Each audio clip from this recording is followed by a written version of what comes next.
পৃথিবী থেকে চলে যাওয়ার সাথে সাথে তার আত্মাটাকে জান্নাতের একটা সবুজ পাখির মধ্যে আল্লাহ পাক ঢুকায়া দিবেন। আল্লাহ পাক জান্নাতের সবুজ পাখির মধ্যে ওই লোকটার আত্মাকে ঢুকায়া দিবেন। আল্লাহ যদি ভারত বিরোধী, হিন্দুত্ববাদী বিরোধী আমার ভাই উসমান হাদিকে কবুল করে নেন, আল্লাহ তার শহীদকে, শাহাদাতকে আমরা যেটা ধারণা করি, আল্লাহ তার শাহাদাতকে যদি কবুল করেন, আমার ভাই উসমান হাদির আত্মা আল্লাহ পাক জান্নাতের একটা সবুজ পাখির মধ্যে ঢুকায়া দিবেন।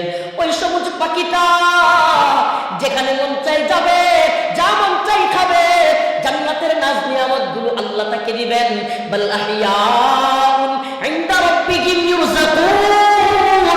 আল্লাহ তাআলা জান্নাতের সবুজ পাখির মধ্যে ঢুকায়া উড়তে থাকবে, ঘুরতে থাকবে, যা মন চাই খাবে। একটা পর্যায়ে গিয়া আল্লাহর আরশের ল্যাম্প পোস্টের নিচে বসবে। আল্লাহর আরশের ল্যাম্প পোস্টের মধ্যে যখন আমার শাহাদাত অর্জনকারী ভাই বসবে, তখন সবচাইতে বড় নিয়ামত যেই জিনিসটা, সবচাইতে বড় নিয়ামতের যেই মুমিনের জিনিসটা, জান্নাতের মধ্যে সবচাইতে বড় নিয়ামত যেই জিনিসটা, তাআল্লুক মা আল্লাহ, আল্লাহর সাথে দিদার, আল্লাহর সাথে সম্পর্ক। সুবহানাল্লাহ। আল্লাহ ওই শহীদ বান্দাকে ডাক দিবে, আয় আমার বান্দা, ও প্রিয় বান্দা, ওই দুনিয়ায় আমার দ্বীনের জন্য নিজের জীবন বিলায়া দিছো, উম্মতের জন্য জীবন বিলায়া দিছো, বলো তুমি আর কি চাও? সুবহানাল্লাহ। স্বয়ং আল্লাহ জিজ্ঞেস করবে, বান্দা তুমি আর কি চাও? আল্লাহ রাব্বুল আলামিনের ডাকে ওই শহীদ বান্দা আল্লাহকে বলবে, মালিক, দুনিয়ায় যে কিছুই খাই নাই, যা কিছু জীবনে দেখি নাই, পাই নাই, এমন অসংখ্য নাজ নিয়ামত আপনি আমাকে দিছেন, যা মন চাই খাইতে পারতেছি, কোনো টয়লেট নাই, কোনো টেনশন নাই, খানার টেনশন নাই, ঘুমের টেনশন নাই, কোনো জায়গায় যাওয়ার টেনশন নাই, মালিক আমি যা চাচ্ছি তাই তো পাচ্ছি, আর কিছুই চাই না। আল্লাহ পাক আবারও বলবেন, কি চাও? ওই বান্দা বলবে, মালিক আর কিছু চাই না। তৃতীয়বার যখন বলবে, কোন জান্নাতি যা চাই নাই, শহীদ তা চাইবে। জান্নাতে যাওয়ার পরে দুনিয়ার কোনো মানুষ আবার দুনিয়াতে ফিরতে চাইবে না, কিন্তু একমাত্র শহীদরা আবার দুনিয়ায় ফিরতে চাইবে। কি আশ্চর্য! জান্নাতে চলে গেছে, আবার কোথায় আসতে চায়? বলে, আল্লাহ, এই যে দুনিয়ায় তোমার জন্য জীবন দিলাম, আয়েশা তো দেখি নাজ নিয়ামতে ভরা, আবার তুমি আমাদের সাথে কথা বলতেছো, আল্লাহ, তাইলে আরেকবার গিয়া যদি দুনিয়ায় আবার শহীদ হই, তাইলে তো আমার মর্যাদা আরো বাড়বে। রব্বুল আলামিন ডাক দিয়া বলবে, বান্দা, এটার তো কোনো সুযোগ নাই। সুবহানাল্লাহ। তাইলে আমার ভাই উসমান হাদিকে যারা হত্যা করছে, যদি আল্লাহ তার শাহাদাতকে কবুল করে, তাইলে যারা হত্যা করছে, হত্যাকারী, এরা যাবে জাহান্নামে। এরা যাবে কোথায়? বলেন, যাবে কোথায়? আর যাকে হত্যা করছে, সুবহানাল্লাহ, হুজুররা সামনে কাতেল মাকতুল, আল্লাহ তাআলা কখনো দুইটাকে এক জায়গায় রাখবেন। সুবহানাল্লাহ। এটা একটা হাদিসের একেবারে অকাট্য দলিল যে আল্লাহ তাআলা কাতেল এবং মাকতুল, খুনি এবং যে খুন হয়েছে, দুইজনকে কখনো একত্রে রাখবে। তাইলে খুনির তো আর জান্নাতে যাওয়ার সুযোগ, তাইলে খুনি যদি জাহান্নামে যায়, আল্লাহ রাসূলের কথা অনুযায়ী কাতেল এবং মাকতুল যদি এক জায়গায় না যায়, তাইলে যাকে হত্যা করা হয়েছে সে যাবে কোথায়? যদিও ওনার গুনাহ থাকে, ওই গুনাহগুলি তার আমলনামায় দিয়ে দেওয়া হবে। এই দুনিয়ায় তাকে খুন করার শাস্তি হিসেবে ওই গুনাহ যেগুলো করছিল, ওই গুনাহগুলো তার আমলনামায় দিয়া আল্লাহ ওই বান্দারে মাফ করে দিয়ে জান্নাত দিয়ে দিবে। একটা তাল বাহানা শুরু হয়েছে। আমি গত 2 দিন আগে ঢাকার শাহবাগে যে চত্বরের আমরা নতুন একটা নাম দিয়ে এসেছি, ও প্রিয় নন্দন, ঈশ্বরগঞ্জ ময়মনসিংহের মুসলমান, আমরা সেই চত্বরের নাম দিয়ে এসেছি ওই নাস্তিক শাহবাগীদের চত্বরের নাম বাদ দিয়ে আমাদের ভাই শরীফ উসমান হাদি চত্বর। আমরা সেই উসমান হাদি ভাইয়ের চত্বরে আমি শপথ করে এসেছি, জনতার সামনে চিৎকার দিয়ে শপথ করে এসেছি, আমাদের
শহীদ হয়ে যাব।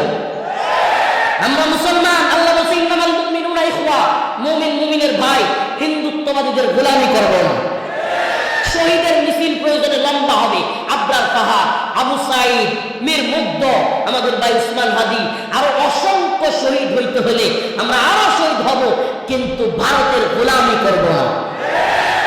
শহীদের মিছিলে নাম লিখাতে চলো মুসলিম ভাই, শহীদের মিছিলে নাম লিখাতে চলো মুসলিম ভাই, মরণের স্বাদ পাবে তুমি, এসো না নাম লিখাই, শহীদের মিছিলে নাম লিখাতে চলো মুসলিম ভাই।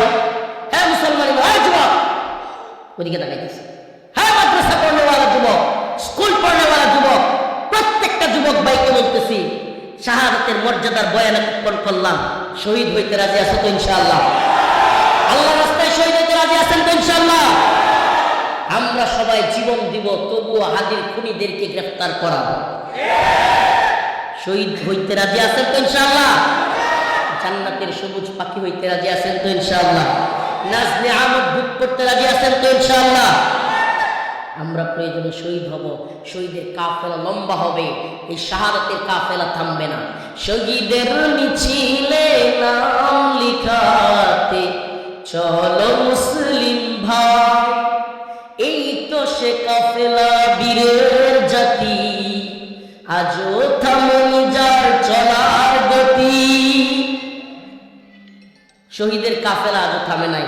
আমার মিসকলা শুরু হয়ে গেছে গা, অনেক বেশি মিসকলাইতেছে। আমার মামা যিনি ওনারা প্রোগ্রাম দিচ্ছে, মামা মেসেজ দেওয়া শুরু করছে। আপনাদের কাছে দোয়া চেয়ে বিদায় নিব। তার আগে আরো দু একটা কথা বলিনি, সেটা হলো আমি যে আয়াতে কারিমা তিলাওয়াত করেছি, আবারও বলছি, চাইবো কার কাছে? কার কাছে চাইবো? আল্লাহ পাক প্রক্রিয়া বলে দিচ্ছেন, ইয়া আইয়ুহাল্লাযীনা আমানু, হে ঈমানদাররা, ইসতাঈনু বিস-সাবরি ওয়াস-সালাহ, তোমরা আল্লাহর কাছে চাইবা নামাজ এবং সবরের মাধ্যমে। কিসের মাধ্যমে? নামাজ এবং সবরের মাধ্যমে। 5 ওয়াক্ত নামাজ পড়বো তো ইনশাআল্লাহ? আল্লাহর প্রতি সবর লাগবে, বিপদে বালা মুসিবতে সবকিছুতে সবর করতে। সুবহানাল্লাহ। যদি আমরা সবর করতে পারি আর যদি শাহাদাতের তামান্না রাখি, আমাদের ক্ষণস্থায়ী কিছু অশান্তি হবে, কিন্তু ইনশাআল্লাহ দিন শেষে আমরাই বিজয়ী হব।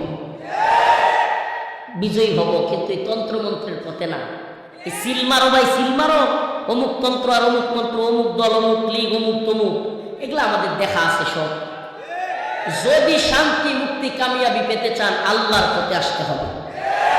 এই পথ গণতন্ত্রের পথ না, দাওয়া, ইরদাদ, জিহাদ, শাহাদাতের পথ। নাসরুম মিনাল্লাহ ওয়া ফাতহুন করিব ওয়া বাশশিরিল মুমিনিন।